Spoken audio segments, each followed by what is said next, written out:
The Grand Hall of the Galactic Council buzzed with excitement. Hundreds of beings from across the galaxy had gathered for what they called the final word on faster-than-light travel. At the center of the vast chamber, Master Tal, a being of pure energy contained within a crystalline form, prepared to deliver his presentation. Professor James Reed sat quietly in the human section, his weathered hands gripping a worn notebook. At 55 years old, he was one of Earth's top physicists, though the aliens around him viewed him as little more than a clever ape. The harsh lights from above reflected off his gray hair as he watched the proceedings with keen brown eyes. "The mathematics are conclusive," Master Tal's voice boomed through the hall. "Faster-than-light travel is impossible. The energy requirements alone would tear apart any vessel foolish enough to attempt it." His crystalline form sparkled as he projected complex equations into the air. The gathered species nodded in agreement. Some even laughed. They had all tried and failed to achieve FTL travel. The blue minds of Rigel had attempted it for 10,000 years. The Crystal Collective had devoted entire planets to the research. All had failed. Reed raised his hand. The simple gesture caused several alien delegates to whisper among themselves.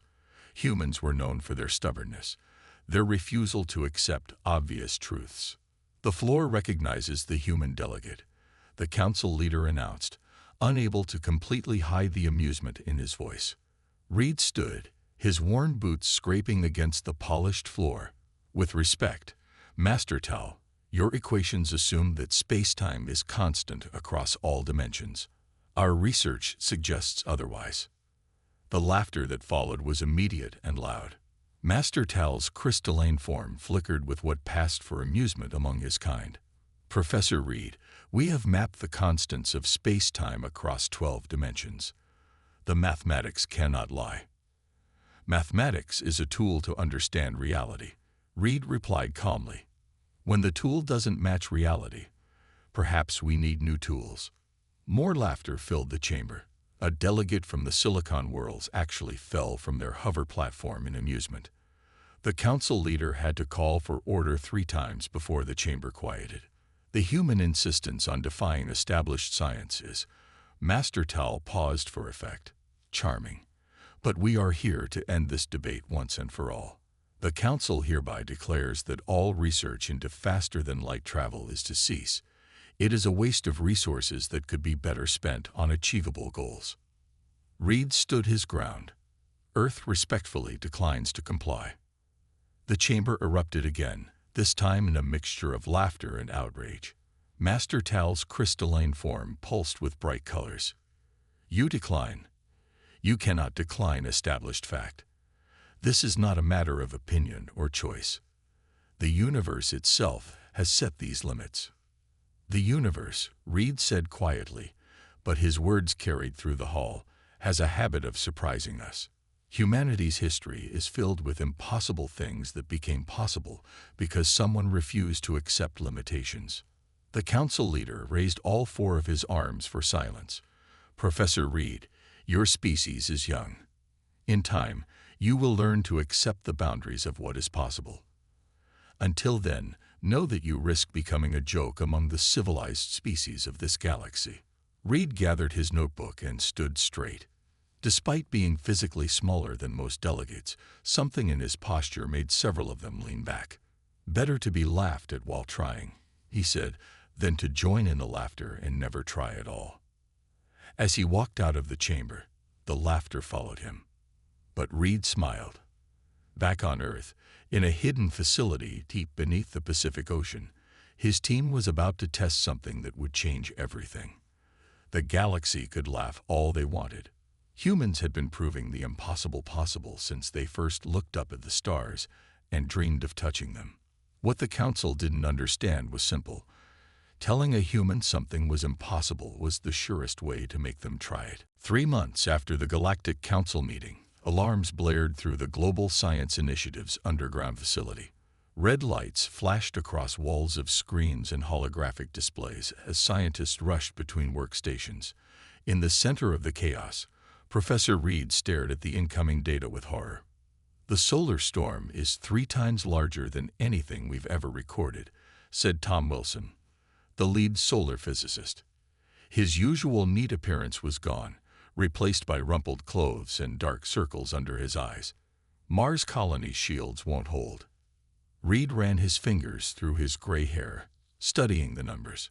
2 million colonists lived on Mars now, including his daughter Lisa. The colony's shields could handle normal solar radiation, but this storm was different. It would hit Mars in exactly 47 hours. "What about evacuation?" Reed asked, though he already knew the answer. "Conventional ships would take 72 hours to reach Mars," Wilson replied, his voice breaking. "We'd arrive to find." He couldn't finish the sentence. The room fell silent except for the constant beeping of monitors. Every person there knew what failure meant. 2 million people would die, including hundreds of children born on Mars who had never even seen Earth. Reed walked to a locked door at the back of the facility. His hand pressed against the DNA scanner, and the heavy metal door slid open with a hiss. Inside sat Project Impossible, their experimental FTL drive. "Sir," called out Mary Cooper, his chief engineer, "the drive isn't ready. We've only run simulations. An actual test could tear the ship apart." Reed turned to face his team. 20 of Earth's brightest minds looked back at him. 2 million lives," he said simply. "If we do nothing, they die. If we try and fail, they still die. But if we succeed—" The team shared looks. They all remembered the laughter at the Galactic Council. They had been called fools, primitives, dreamers. Now those same aliens who had mocked them were sending messages offering sympathy for the coming tragedy, saying there was nothing that could be done. "The test ship is ready," Cooper said, straightening her back. "We can have it loaded in 3 hours." Reed nodded. "Contact every expert we have. I want all eyes on this problem. And someone get me a direct line to Mars colony." The next 40 hours passed in a blur of calculations, tests, and desperate modifications. The team worked without sleep, driven by the countdown displayed on every screen. Reed talked to his daughter once, telling her to keep faith. She managed to smile, even though they both knew what was coming. 7 hours before impact, they were ready. The test ship sat in its underground launch bay, modified with their experimental drive. It looked ugly, a mess of added parts and emergency welds, but it was humanity's only hope. Tom Wilson volunteered to pilot it. "I've got no family," he said when Reed tried to talk him out of it. "And someone has to do it." The launch countdown began. Every space agency on Earth watched. The Galactic Council's observers stood in their corner, recording what they clearly thought would be humanity's greatest failure. "Remember," Reed told Wilson through the radio, "the math says this is impossible. But the math also once said bees couldn't fly. Sometimes the universe needs us to show it new possibilities." Wilson's laugh crackled through the speaker.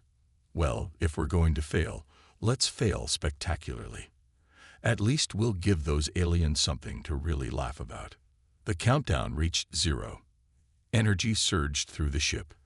The drive activated, creating patterns in space that the aliens had declared impossible. The ship vanished in a flash of light that shouldn't have existed. Every sensor in the solar system recorded that moment. The moment when humanity decided that saving lives was more important than following the rules of what others called possible. The entire facility held its breath. Wilson's ship had vanished 5 minutes ago, and still no word. Reed stared at the empty launch bay, his hands gripping the control panel so hard his knuckles turned white. "Sir," Mary Cooper's voice broke the silence. "We're getting readings from Mars orbit." The main screen lit up with data. There, impossible but real, was Wilson's ship. It had appeared in Mars orbit just ahead of the incoming solar storm. The journey that should have taken 3 days had happened in minutes. "How?" one of the alien observers demanded. "Your mathematics were flawed. Your engineering was crude. This should not be possible." Reed wasn't listening. He was watching Wilson's vital signs on the monitor. The pilot's heart rate was elevated but stable. More importantly, he was conscious and moving. "Wilson, report." Reed called through the radio. "What did you see?" Static crackled, then Wilson's voice came through, shaky but clear. "Professor, I was there. Not just the ship. I saw the space between spaces. I failed it. The math isn't wrong, but it's not complete. We're part of the equation." The alien observers muttered among themselves. One of them stepped forward, his crystalline form glowing with agitation. "Nonsense. Consciousness has no bearing on space-time manipulation. This is primitive mysticism." But Reed was already moving, calling his team together. For the next hour, they downloaded data from Wilson's ship while he described his experience. Every scientist present took notes as Wilson explained how he hadn't just traveled through space. He had somehow sensed the fabric of reality itself. "The aliens treat space like it's just math," Wilson said, his eyes bright with excitement despite his exhaustion. "But it's alive in a way. And we're alive. There's a connection there." Mary Cooper was the first to understand. "All these years, we've been trying to force space to do what we want," she said, quickly sketching on a tablet. "But what if we're supposed to work with it instead? Like surfing a wave instead of trying to split the ocean." Reed looked at the data flowing across his screens. The aliens had approached faster than light travel, like it was just another engineering problem. Build a big enough engine, apply enough power, and force your way through space. But humans had always been different. They dreamed. They imagined. They felt their way forward as much as they thought their way forward. "The consciousness angle explains the test results we could never understand," Reed said, pulling up old files. "Remember how the drive performed differently with different pilots? We thought it was equipment variance, but what if each pilot was actually interacting with space-time in slightly different ways?" The alien observers were sending urgent messages to the Galactic Council. This development threatened to upend thousands of years of established science. One of them approached Reed, speaking in carefully measured tones. "You cannot be suggesting that space-time responds to feelings." "Not feelings alone," Reed replied, "but consciousness, awareness, intention. They're all part of reality. The universe isn't just a set of numbers. It's alive in its own way, and we're part of it." The revelation sparked a frenzy of activity. While Wilson coordinated with Mars Colony to prepare for the solar storm, Reed's team began rewriting their theories. They had stumbled upon something the aliens had never considered: the possibility that the universe responded not just to physical laws, but to the conscious beings observing and interacting with it. As Reed watched his team work, he smiled. The aliens had built their science on pure logic, but humans had always known there was more to reality than just numbers. Sometimes you had to close your eyes, reach out, and trust that the universe would reach back. 2 weeks after saving Mars Colony, the Global Science Initiative's facility was busier than ever. The successful rescue had proven their theory worked, but now they needed to show it wasn't just a lucky accident. Reed stood before a new ship, larger than the test vehicle, watching as engineers made final adjustments. "Are you sure about this?" Mary Cooper asked, checking systems on her tablet. "The Council is sending their top scientists to observe.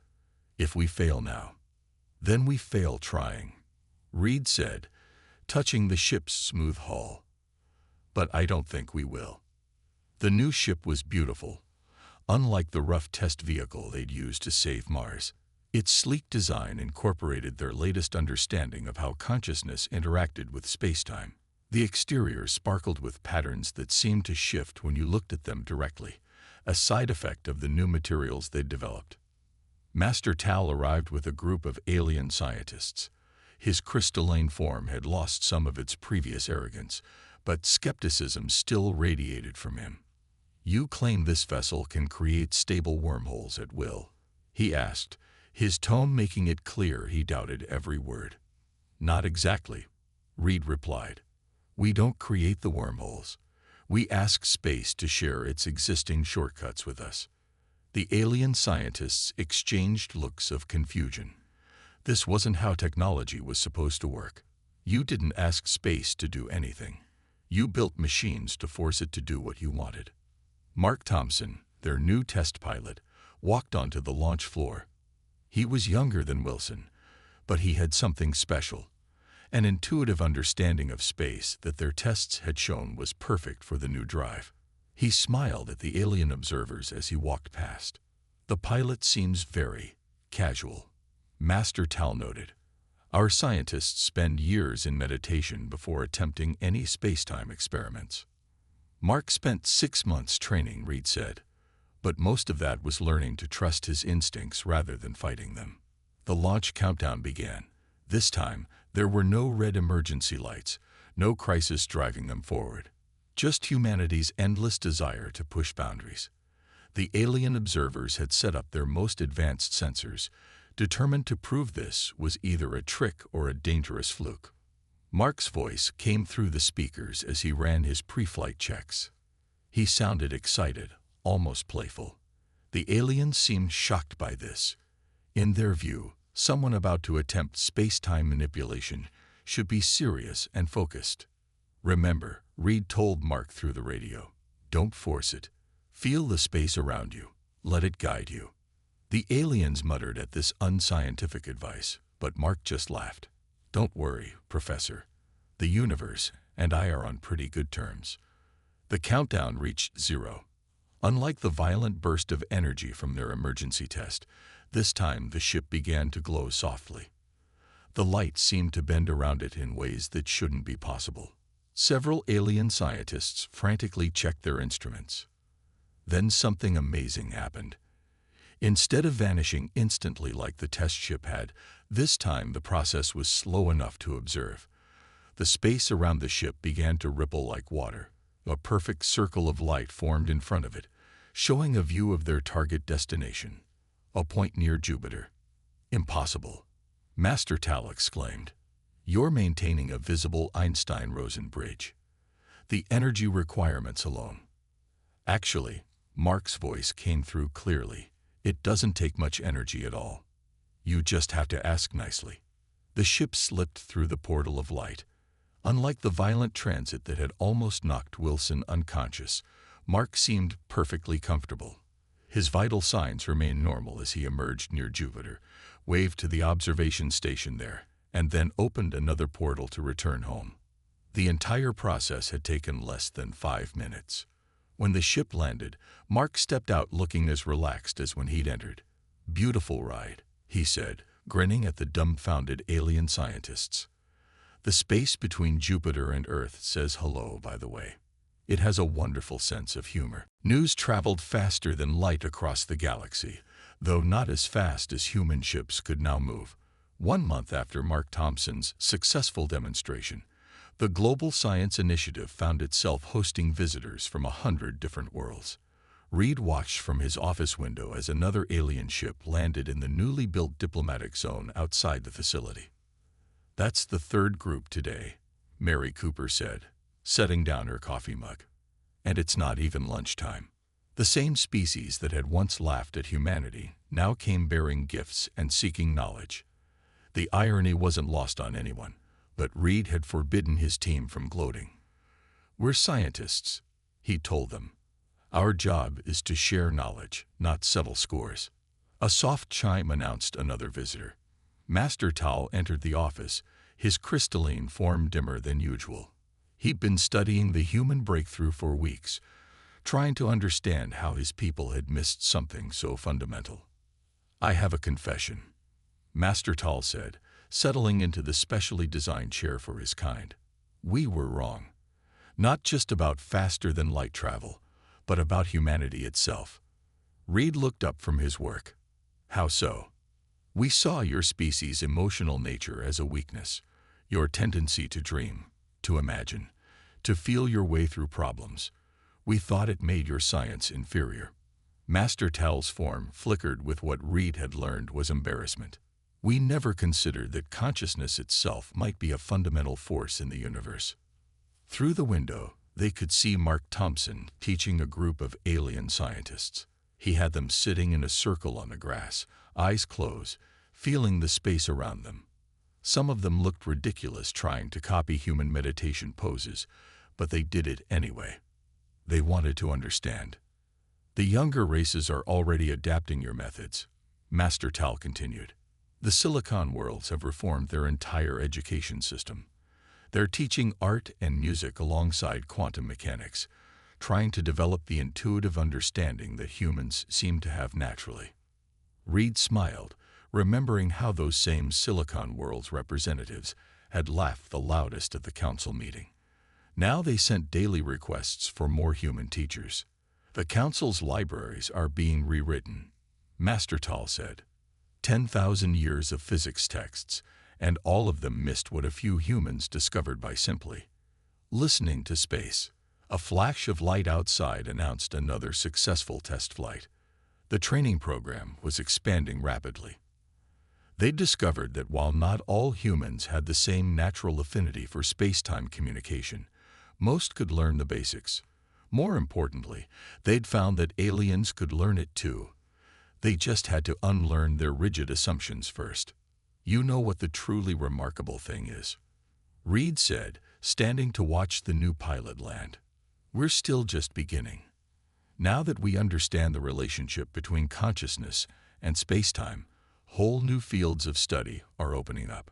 Reality is more complex and beautiful than any of us imagined. Master Tal's form brightened slightly. The council has voted to establish a new science division. We're calling it intuitive physics. They want you to lead it. Reed shook his head. No single person or species should lead this. We need to work together. Combine the logic of your people with the intuition of mine. Maybe add in perspectives we haven't even considered yet. Outside, the alien students had finished their lesson. One of them, a young scientist from a gas giant world, had managed to create a tiny ripple in space-time. It wasn't enough to travel through, but it was a start. The look of joy on their alien features was remarkably human-like. Perhaps, Master Tal said, watching the celebration outside, that is the greatest discovery of all. Not that humans were right, but that we all had something to teach each other. The emergency alert came during Earth's night cycle.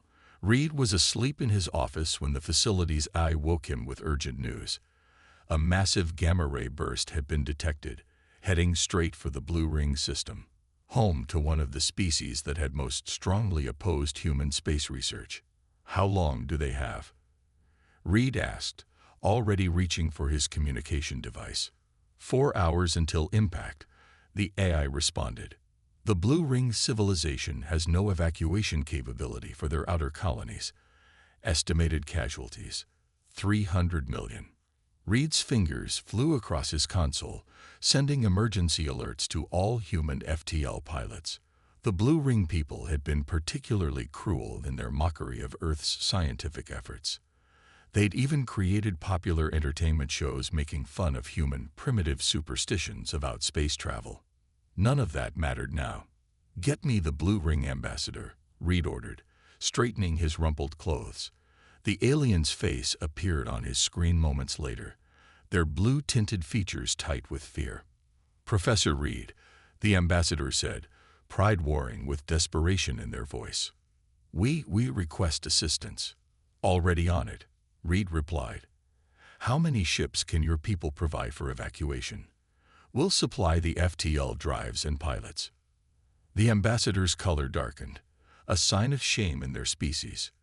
We don't have enough ships. We always relied on long-range matter transmission. Our colonies don't have traditional spacecraft. Reed's mind raced. The human fleet alone couldn't evacuate hundreds of millions in 4 hours, even with FTL technology. Then he remembered something Mark Thompson had said about space being alive, about working with it instead of against it. Mary, he called out, knowing his chief engineer would be rushing to the facility. Remember that crazy idea you had about expanding the wormhole diameter? The one you said was too risky to try. Mary's voice came through his communicator. The power requirements would be massive. Get to the lab. I have a crazy idea of my own. The next 3 hours were a blur of activity. Every FTL-capable pilot on Earth was mobilized. The Blue Ring people, swallowing their pride, provided every scrap of data about their colonies. Scientists from 20 species worked together, pushing the boundaries of the new physics humans had discovered. What they planned had never been attempted. Not just a wormhole big enough for a ship, but one large enough to evacuate an entire colony at once. The power requirements were enormous, but Reed had realized something. They didn't need to generate all that power themselves. The gamma-ray burst itself is energy, he explained to the gathered pilots. If we position ourselves correctly, we can use its own power to help create the wormhole. Like surfing a wave, but on a cosmic scale. It was dangerous. If their calculations were off by even a tiny amount, they would lose everything. The Blue Ring ambassador watched in silence as human pilots prepared for launch. Why? They finally asked Reed. After how we treated your people, why risk so much to help us? Reed looked at the ambassador, remembering all the mockery, all the jokes, all the attempts to discredit human science. Then he smiled. Because that's what humans do, he said simply. We see someone in trouble, we help. Everything else is just details. The pilots launched, each ship carrying the newly modified FTL drives. They would have one chance to get this right. As Reed watched them go, he realized something important. The galaxy had laughed at humanity's dreams of faster-than-light travel, but humanity's greatest achievement wasn't the technology. It was showing the galaxy that the impossible became possible when you stopped laughing and started helping each other. 1 year after the successful evacuation of the Blue Ring colonies, the Galactic Council chamber looked very different. The rigid rows of seats had been replaced with a circular arrangement, symbolizing the new spirit of cooperation. Reed sat in the human section, but today there were no separate species sections. Everyone sat mixed together. Master Tal stood in the center, his crystalline form glowing brightly. The last year has changed everything we thought we knew about physics, he said.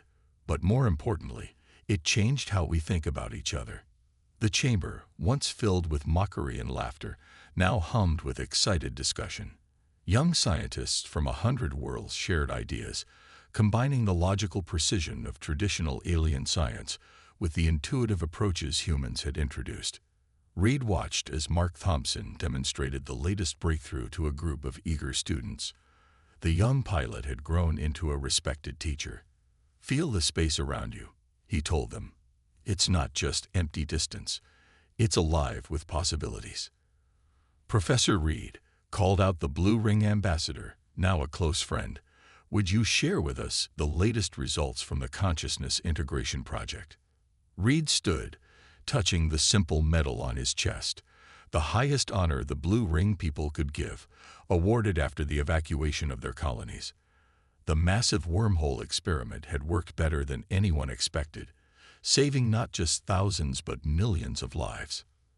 We've discovered something remarkable, Reed said, his voice carrying through the chamber. Every species experiences space-time slightly differently. The silicon worlds feel it as patterns of data. The crystal collectives sense it as harmonics. Humans tend to feel it as a kind of intuitive flow. He pulled up a holographic display showing the combined results. But when we work together, when we combine these different ways of understanding, we can achieve things that none of us could do alone. The display showed the new ships they were building.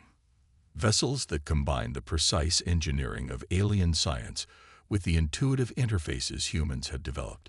But more impressive were the new space stations, designed to house multiple species working together to explore the mysteries of space-time. The universe, Reed continued, isn't just mathematics, and it isn't just feeling. It's both, and more than both. Every time we think we understand it all, it surprises us with something new. Mary Cooper, now leading her own research team, stepped forward with the latest data. We found evidence that consciousness itself might be a fundamental force, like gravity or electromagnetism. Each species adds its own unique perspective to the universal equation. The chamber erupted in excited discussion. A year ago, Such an idea would have been dismissed as primitive mysticism. Now, scientists of all species eagerly debated its implications. Master Tal moved to stand beside Reed. "You know," he said quietly, "we thought we were teaching you about the universe. Instead, you taught us that there's always more to learn." Reed smiled, watching as human and alien children played together in the chamber's observation area. They were growing up in a galaxy where cooperation was normal, where different perspectives were valued, where the impossible was just a challenge waiting to be solved. The real breakthrough, Reed said, wasn't faster than light travel. It was learning that every laugh of mockery can become a laugh of joy, if we're brave enough to keep trying and wise enough to help each other.